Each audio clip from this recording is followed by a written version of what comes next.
Welcome to Quick Recaps. In this story, we follow Dr. Rose Cotter, a therapist haunted by her past, who becomes entangled in a web of malevolence and unexplainable curses. Prepare for a descent into darkness, where the smile of a malevolent presence becomes a sinister omen. This is Smile. Let's begin.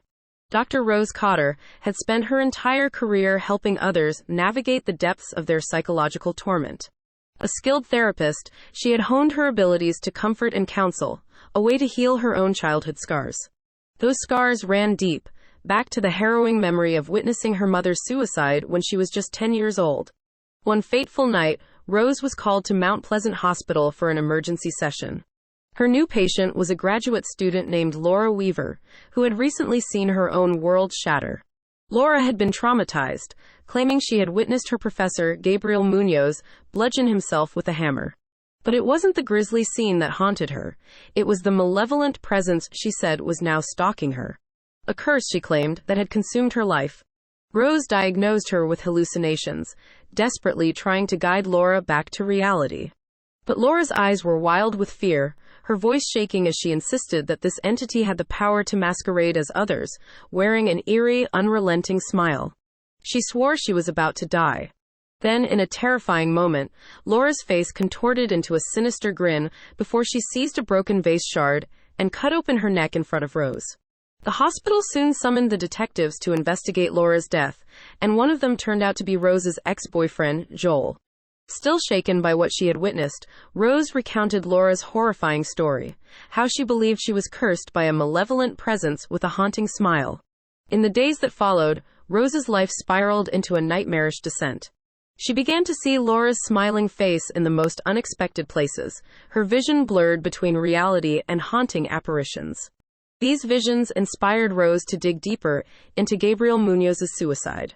She learned that he, too, had been smiling strangely before his death. One day, Rose goes to check on her patient, Carl Rankin, who had been admitted to the hospital for a manic episode.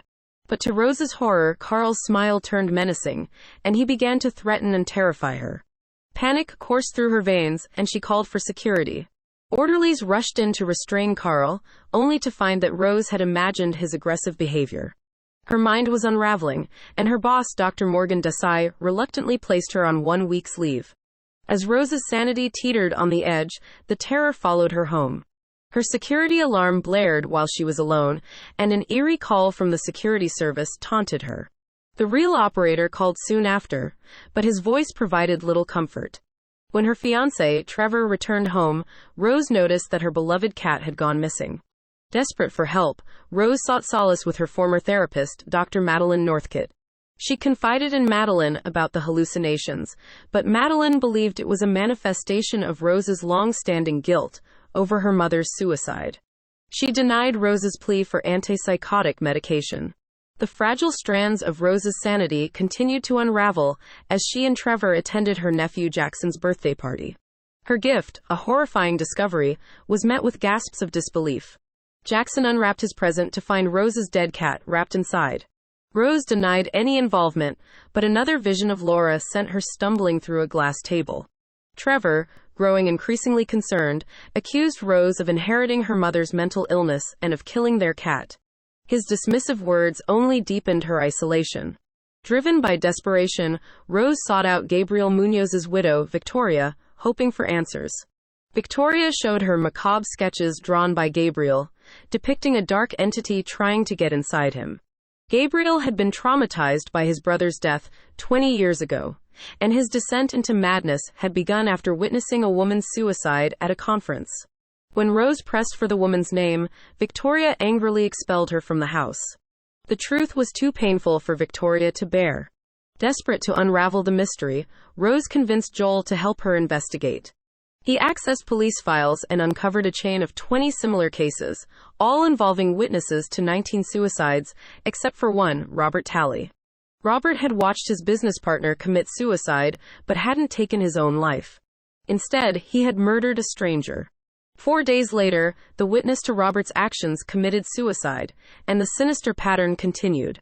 Joel and Rose visited Robert in jail, where he revealed the only way to break the curse was to kill someone else, ensuring there was a witness, as the entity needed the trauma to survive. It was at that moment that Rose realized she carried the curse. Back at home, Rose received an unexpected visit from Madeline, or so she thought. But the smiling doppelganger's sinister threats sent Rose into a panic. Armed with a kitchen knife, Rose drove to the hospital, convinced she had to confront the malevolent presence. Her mind was a storm of delusions, and she had a horrifying vision of violence in her session room. Dr. Desai discovered Rose in her car, clutching the knife. He tried to summon help, but Rose sped away in a panic. Joel called, revealing an APB had been issued for her. Rose knew she had to face the entity alone, without any witnesses to inherit the curse. She drove to her abandoned childhood home, where her mother had died. Inside, she confronted a vision of her mother, accusing Rose of letting her die. Rose, emboldened by years of pent-up anger, called her mother an abusive monster. The vision then twisted into a lanky, nightmarish creature, and attacked Rose. In a desperate move, Rose set the creature on fire with an oil lantern and fled the blazing house. But as she stepped outside, she realized she had never left her intact childhood home. The curse had her firmly in its grip. Joel arrived at the abandoned house, and Rose, fearing for his safety, locked him out. But the malevolent entity, now possessing her, forced her into a horrifying grin as the world around her went up in flames. Joel, breaking in just in time, could only watch in horror as Rose set herself on fire, mirroring the eerie smile that had haunted her all along. Thank you for joining us on this chilling journey through Smile. If you've enjoyed the story, please subscribe and leave a comment. Stay tuned for more thrilling narratives in the future.